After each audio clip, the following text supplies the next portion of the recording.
Siempre digo que nosotros en verdad presentamos no noticias, sino historias, porque cada suceso le pega a una persona y repercute en muchas, por eso es noticia, lógicamente. Pero ¿qué pasa cuando el periodista, acostumbrado a contar historias de los demás y a meterse en la vida de los demás y hablar de temas muy ríspidos, como el caso de este entrevistado en crimen organizado, por ejemplo, se mete en su propia historia y escribe sobre su origen, sobre su lugar en el mundo, en definitiva, sobre su identidad? Hugo Machiavelli, buen día, bienvenido, Hola, un gusto. Karen. Bueno, muchas gracias por la presentación. Páseme, acá está quién soy, mirá, recién sí. salidito en busca de la identidad.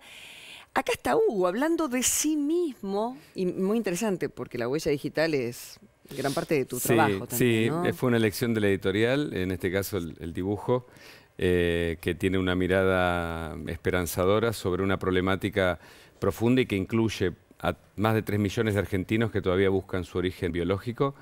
Me encuentro en ese mar de otras historias, pero que también intenta poner sobre la mesa una problemática no resuelta que tiene que ver, por ejemplo, con las adopciones. Es muy loco pensar que muchos papás que quieren adoptar no puedan encontrar a los chicos que están en los hogares de tránsito esperando ser adoptados y crecen sin papás. Siempre Y que terminen, como me pasó con un matrimonio muy amigo, adoptando en otros países, porque más allá de la nueva ley de adopción, todavía las trabas o la burocracia impide o genera justamente lo propicio para que el crimen organizado, las mafias, compren a los chicos o vendan a los chicos o, iba a decir, alquilen, porque de algún modo, mira, lo que pasa en Misiones, por ejemplo, es que las punteras zonales, muchas vinculadas a sectores políticos y a un entramado que tiene a ellas como primer contacto con niñas que son prácticamente niñas madres o adolescentes que quedan embarazadas y después tienen toda una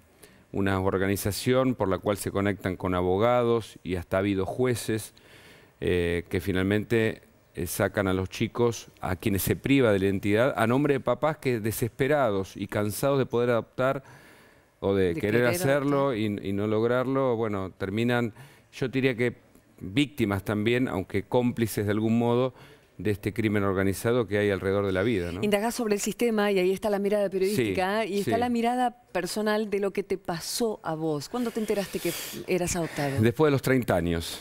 De grande. De grande. Una amiga mía le pasó exactamente Claro. igual y pega distinto, aunque siempre lo supiste. Sí, yo cuento ahí parte de esta historia que tiene que ver con que uno sabe las cosas más allá de que te las oculten, porque nuestro cuerpo tiene un lenguaje verbal, un lenguaje consciente, pero algo que opera en lo profundo de nuestro ser y que nos empuja a determinadas acciones. Por ejemplo, yo fui papá a los 20 años, fui desesperadamente buscando ser padre o tener mi propia familia de manera muy temprana. Te diría mi pasión por la investigación periodística, por los sectores más abandonados, por la minoridad, por cuestiones que tenían que ver con gente justamente que buscaba su identidad, también tienen que ver con mi propio origen. Opera también la mentira mucho acá y el engaño en nombre del amor, porque ¿quién te puede decir? No, yo te mentí, vos te enojás, pero pará, lo que pasa, no quería que me dejaras, no quería que te fueras. Hay un mecanismo muy duro en eso, muy doloroso. ¿Cómo le pegó a tu familia este libro personalmente? Más allá de lo que pega socialmente, que es otra parte importantísima. Claro. Yo me encontré escribiendo sobre mi historia, reitero, en el contexto de una investigación periodística con otras historias que he investigado durante todo el año pasado, pero que también refieren a casos que yo venía siguiendo y con un contexto jurídico en cada una de las historias. Pero en mi caso me sorprende paso a paso incluso el estar hablando de mí en este caso, porque vos sabés bien, Karen, nos conocemos hace mucho, que los periodistas no hablamos sobre nosotros.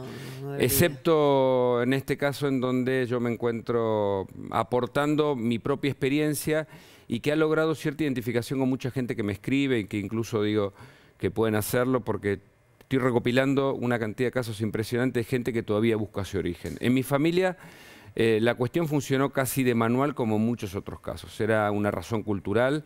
Mis padres, después de aquel almuerzo donde me contaron esta situación, y yo les pregunté inmediatamente por qué no me lo dijeron antes, temías que nos dejaras de querer. Esa es la frase que se completó con algo muy fuerte de mi padre porque me señaló que él ya se podía morir en paz y no tenía ningún problema y algunos meses después falleció. Eso indica que ellos llevaron una carga por la cultura de la época, en donde las mujeres usaban almohadones para simular embarazos y en donde se le ocultaba al chico ser adoptado por alguna posible discriminación. El adoptado, de algún modo, es un abandonado. Ahora, con ocultarle eso al chico no se gana nada.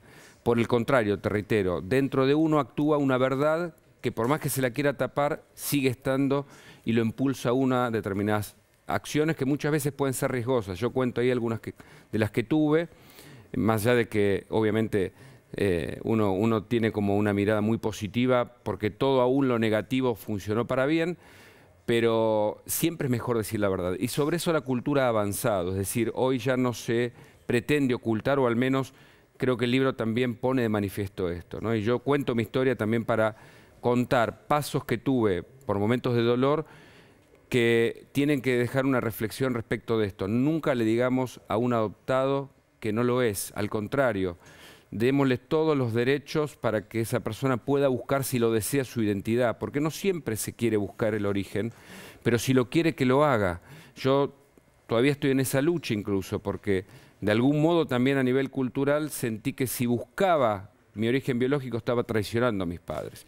Eso es una cuestión muy personal, pero no se le puede privar a alguien saber su verdad. Y en ese sentido yo creo que hay un avance y hoy incluso en los países más modernos se sientan muchas veces las mujeres que alquilan su vientre a favor de un embarazo y acuerdan con el chico si va o no a participar de su crianza, por ejemplo. Hugo, la verdad libera, en definitiva, y debes andar bien liviano por la vida y hablando de distintas historias aparte de la propia. ¿Quién soy?